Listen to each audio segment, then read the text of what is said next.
I think both of these talks were really informative. One of the questions that keeps coming up, and dollar amounts and how can we get people to try to do this more? Because everybody I know in my neighborhood, it's not going to happen to me. Okay, that's what they think. That it's not going to impact me. I've got houses all around me. I'm safe, but you're not. And so I would like you two to answer to me a question about if, and Steve, we did it in your talk too, there's no silver bullet here, okay? And hardening, different for different areas. But the hui, you would keep pushing into the wildland. And I was just wondering, what are some of the things that a contractor could do, a developer could do in the get-go, like one of these hello tanks? So could you recommend some of the things that could help us in these WUI environments? You want me to go first? Absolutely. Okay. Yeah. So here's the deal. We all have piggy banks. Some are big, some are small. Some people can afford to do all of the retrofits all in one swoop. Some of it's going to take little by little, right? But the key is you got to start somewhere, right? If you're going to try to get on a diet and lose some weight and get healthier, you got to start somewhere, right? It's the same thing goes true for here. So I truly believe that if we take those low-cost retrofits that we have identified on the CAL FIRE websites, and it also, I think, lines up with IBHS and with the insurance as well, and start chipping away. That's the easiest way. Now, every parcel is going to be different. Every house is going to be different. There's going to be different challenges. For example, in my house, after I saw that fence almost take down the one house on the fire line, that became more of a priority for me. It was to remove that fence. So every parcel is going to be a little bit different. So it's not a one size fits all, but we got to start somewhere and start chipping away at those low hanging fruits. I'm not gonna say anything better than Randy on the ground kind of physical intervention stuff. I would say, from a policy perspective and an economics perspective, one I think really gimme and one that's harder. The gimme, California is really far ahead of the rest of the Western U.S. and the Western U.S. is catching up, but we still have states that don't have strong WUI building codes for new homes. That's like a gimme. Those are cheap, they're effective. So that, I think there's a lot of evidence to suggest that's a good policy. The harder one, again, I'm an economist sitting here telling you that markets are important, but I think there's a lot of reason to believe that if we can send the right price incentives, we can move behavior. But these markets are having a hard time pricing mitigation investment right now because we don't have the basic scientific understanding of exactly, the risk reduction that comes from doing different things. And this interaction problem that you can't just do one thing, you have to do a bundle of things. And so there's a hard scientific problem about how to understand when you do some things to a property, what does that do to the vulnerability of the structure in a statistical probability of burning down sense? And if we can make concrete progress on that, my hope is that insurers will then be more comfortable offering discounts for those behaviors. Or if it's just not possible, then we need to learn that too, and we need to stop leaning so hard on that lever. But I hope that it is possible. Yes, absolutely.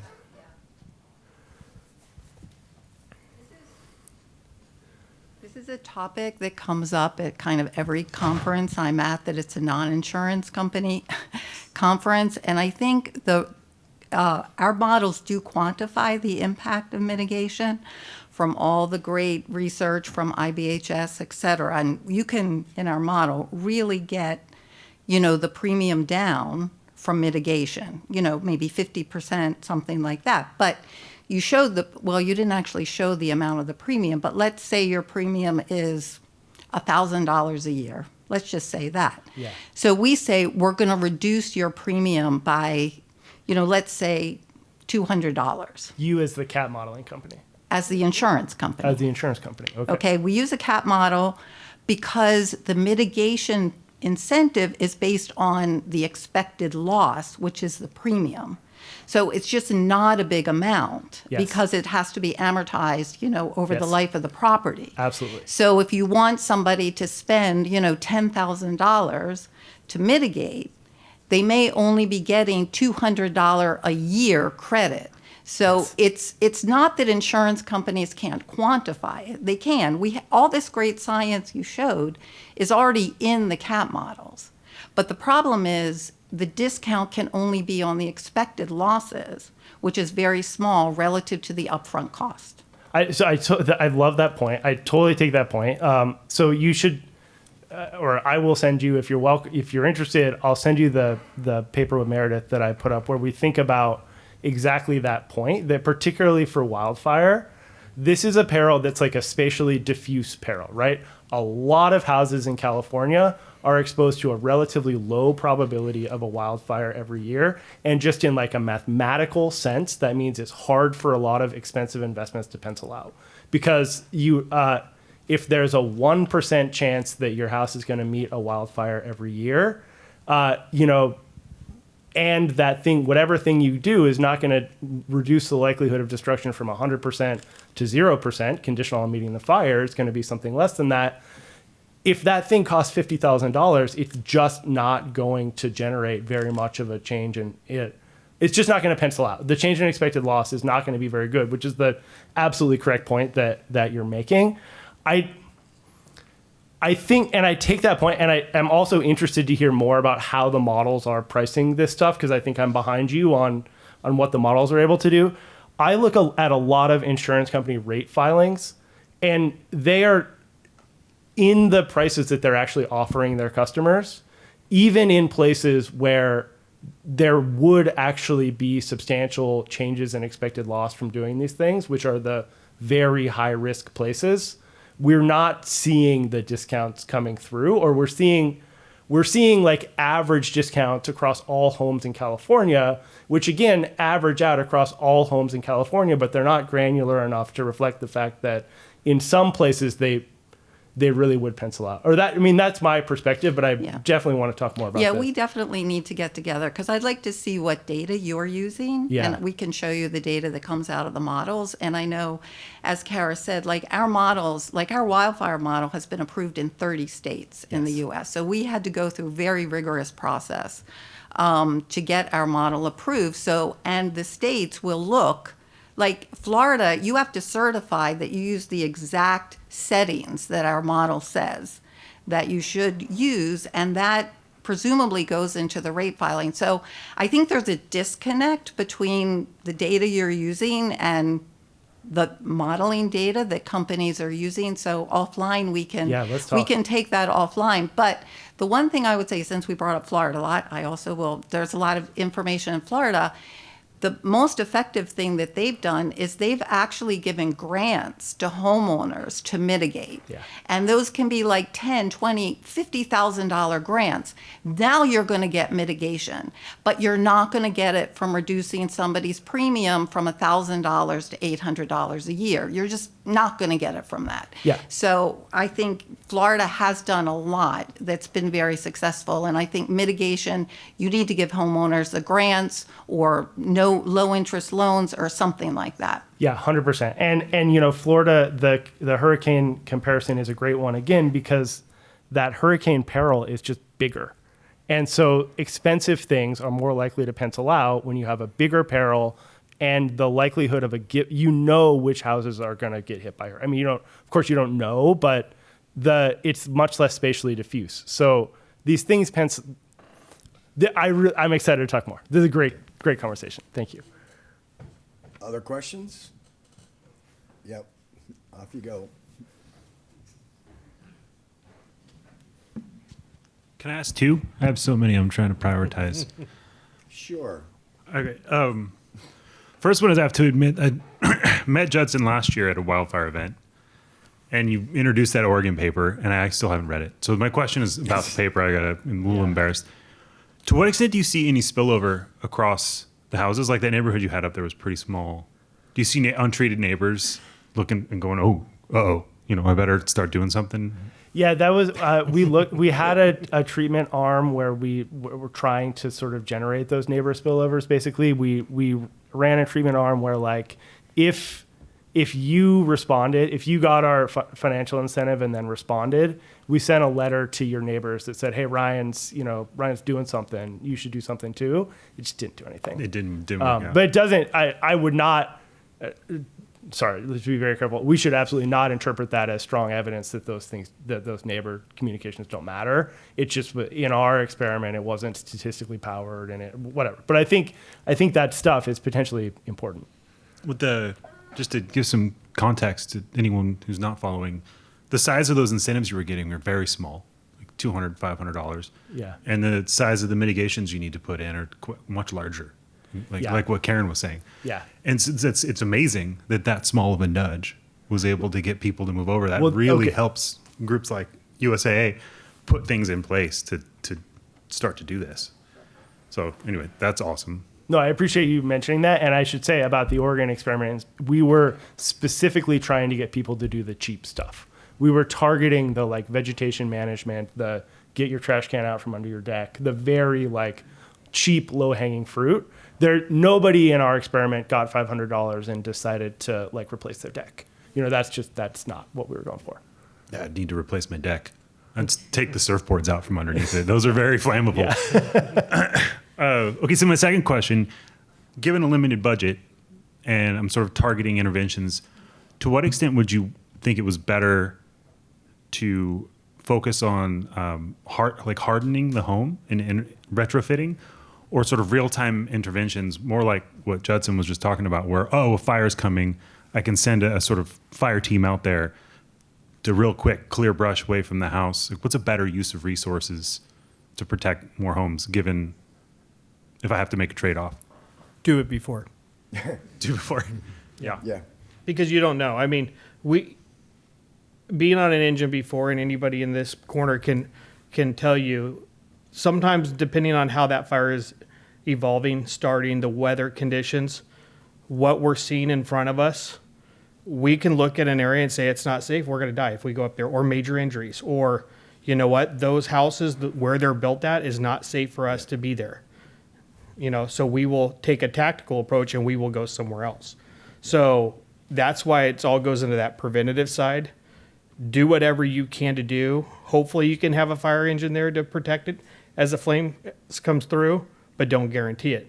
Because as we can look at the Palisades, I don't know how many people were on that first alarm, but even if you had 100, 200 fire engines, it's going to take a long time to get 200 fire engines. But if you can get 200 there right away, there's still way more homes. Yeah. So October 12th, I think it was 2017, I had a little fire in Yuba County. It was about 1,000 acres when I arrived as the first chief officer. I asked for about 40 engines because the whole community was about ready to burn down. And I got a radioed over the phone, our radio system, and said, call the command center. So I called them and they said, you got your 4 engines, good luck. There's probably about 400 homes there. There's a little fire that's burning in Santa Rosa, about ready to burn Santa Rosa down, which was the Tubbs fire. Yeah. All the resources were going there. I had nothing. We utilized some of the local ranchers to put in fire line to help us out because we had no resources. So that's a thing where having somebody come in at the last minute may help, but it's also very dangerous at the same time. That's all. Yeah, thank you. Another question over here. Thanks. That was great dialogue. It's great to hear an insurance company talking to the fire chief about what they can do to make sure that their, policyholders are mitigating and help in that process. I just wanted to chime in. Both, I have a question at the end, but also just to follow up on the dialogue that was happening before, as someone who's kind of looking at both sides of these issues. The CAT models are able to account for these mitigation actions. They were already needing to because of the need that was coming from the business side of being requested to do it. And then additionally, we're now requiring that through our regulations around these models. So they're capable of doing it. But the insurance company still has to be in the position of providing the exposure data that indicates which of the properties have those mitigation actions. And I think that's one of the disconnects, I think, in the conversation there is like, even if the models can do it, which we're making sure they do, we still have to make sure that the insurance companies are collecting the data. I think there are some insurance companies that still don't even collect granular enough information to be able to account for those factors. And they're required. We believe that they're required to through our rules, and we're continuing to try and enforce that and find ways to make sure that the data is being collected and being accounted for in pricing. The other thing I wanted to highlight that's kind of the disconnect is that the reason I kind of presented on the different use cases for models is that insurance companies aren't always using the same models for all of those different pieces. They would use a CAT model for their catastrophe adjustment, but not necessarily for their underwriting and for their premium, like their segmentation, how they distribute that rate. And that's the other disconnect, is that the model that they're using to come up with the segmentation or underwriting might not be as sophisticated as the CAT model that they're using for the CAT adjustment that accounts for all of these actions. So we're continuing to make sure that the companies are pushing towards using their best tools for all these practices that are really important for policyholders. But it's a journey to get there, and we're evolving that over time. The question, yeah. No, go ahead. The question I had, and I'm being a little mean here because I could ask you afterwards, but instead I'll ask you on the spot, kind of gets to another issue around risk estimates and modeling. And it's about how you balance, how you see, because this is a question I'm thinking a lot about, balancing the work that you're doing that's showing that really granular information is really important for premiums to be able to make sure the market is healthy, and that you have companies that can stay in business and continue writing, and that access to information is available. Like those granular information benefits for the market, but then the uncertainties that Karen Clark was talking about, where that once you get down to the property scale, it is very uncertain what that risk is compared to the a property a mile away. And so balancing the market benefit with the potential risks of kind of implying more certainty than there is about what could happen to that structure. Definitely. Okay, I love all of these. I love this meeting. This is wonderful to get to talk about all this stuff. On the first thing, I want to sort of like, I think, sharply frame some of the discussion that we're having, which is one of the points that I totally agree with is that in your basic economic model, if you're gonna, like the insurance discount that should be offered for some mitigation investment should be equal to the change in expected loss on the property, right, across however many years that's going to happen.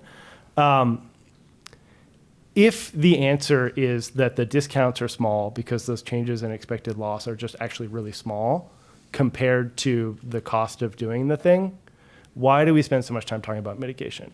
And that's a very provocative way of asking that question. And I think there's a more nuanced answer, which is there are a relatively concentrated number of places where the change in expected loss is potentially big, but that's not.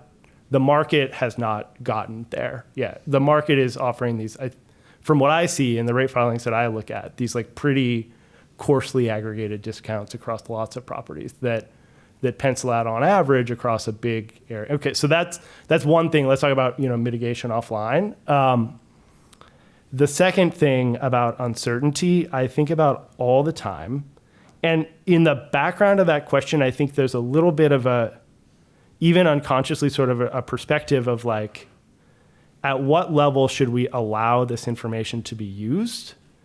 And one of the things that I think I've come to understand is that's not a decision that we can make, even as regulators. And so first of all, I have my own concerns about proprietary companies that promise levels of certainty or precision that may or may not be backed up by science.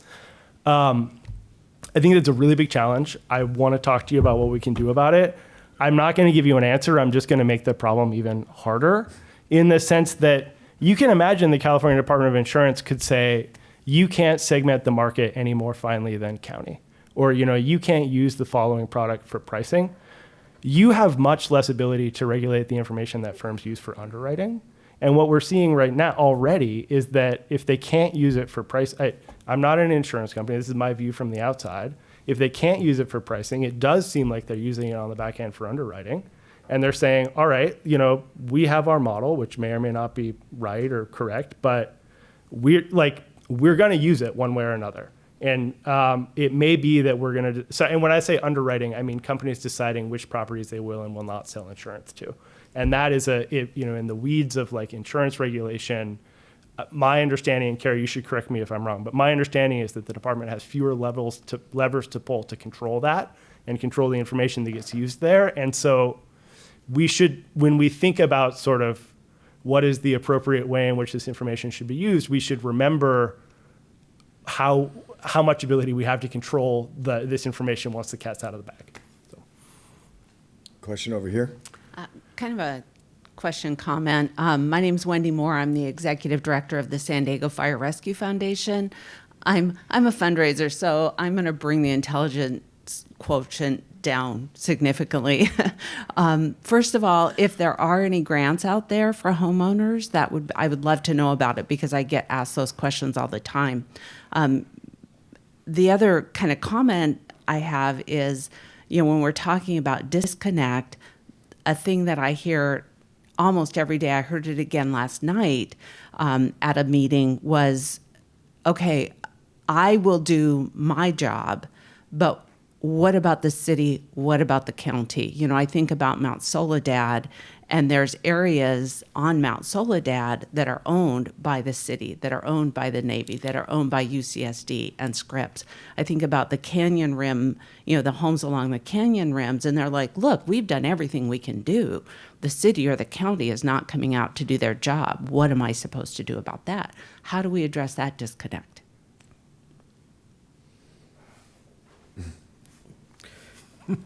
Definitely staying involved with your community. I would say that as far as the local politics and being from San Diego, I don't live down here, so I don't know a lot of those details, but having those open door conversations with them, because I think that's the key thing, because it's not one person that's going to make an impact. If we all jump in together, do that cluster effect, we're going to provide a better service. So I would say stay engaged, keep those conversations going there. And as far as some grant programs, you could speak with us maybe to the side here later. There is different grants. There's different outlines. I don't deal with grants, so I don't know all the details, but we know somebody that we can at least put you in contact, and you can maybe start that process. Thank you. Question?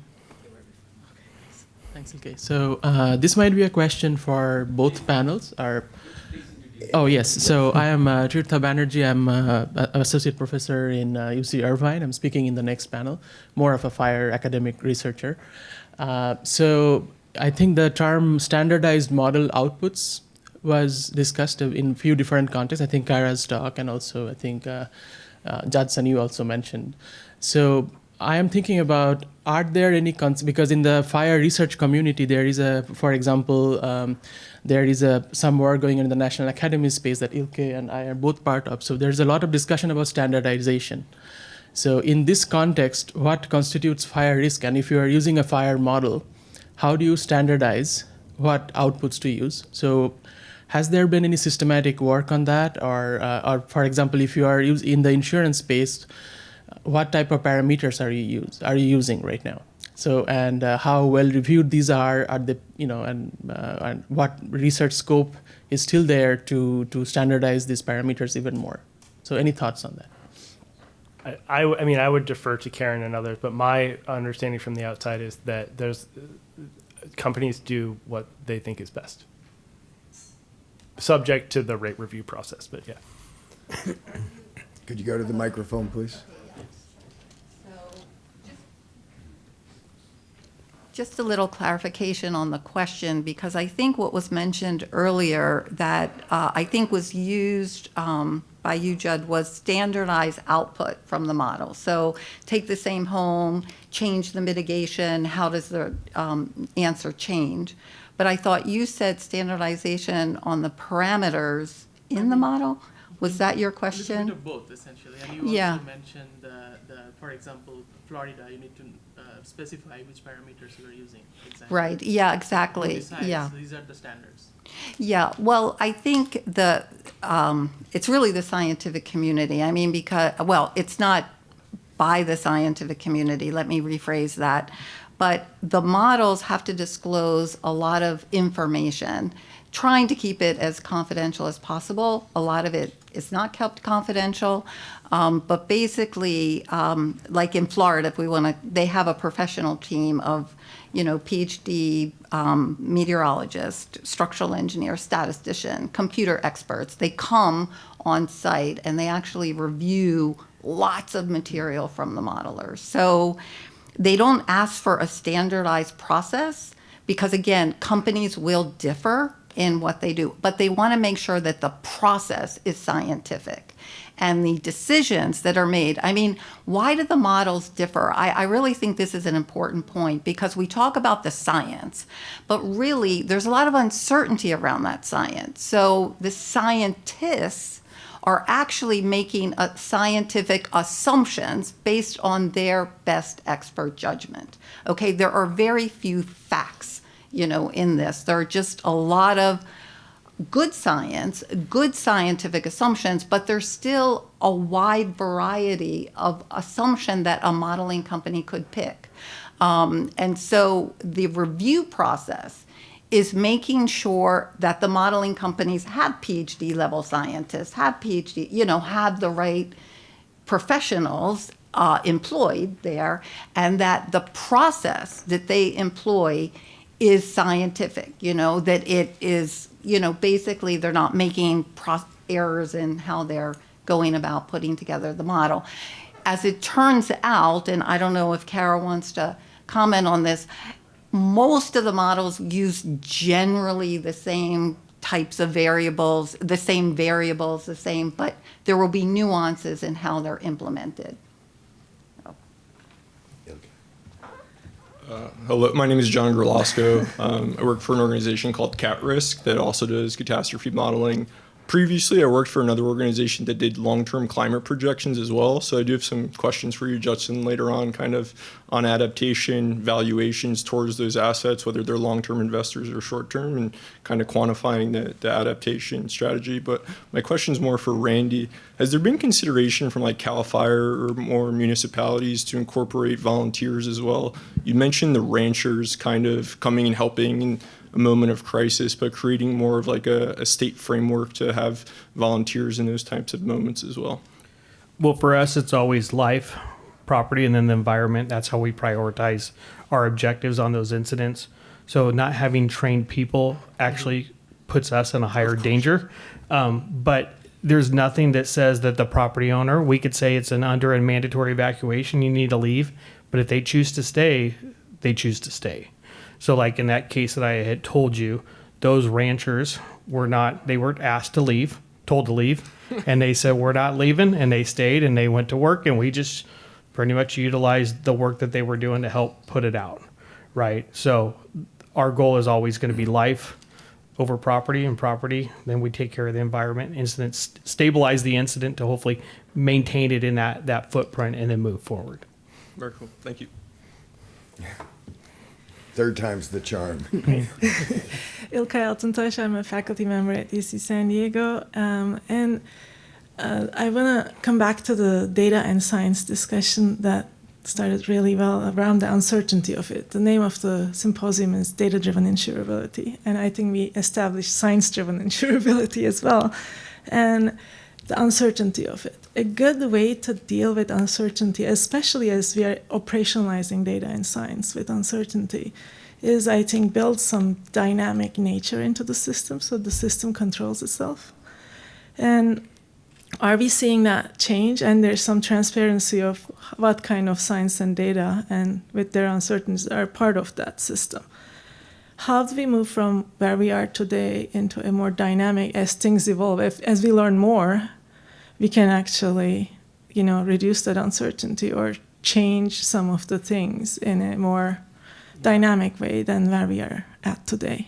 I really like the question, and I just want to make sure we're speaking the same language across disciplines. I think you're talking about as we have more events and learn more, how do we shrink the confidence intervals and building the controls in the system based on what we learn or how the science and data is evolving.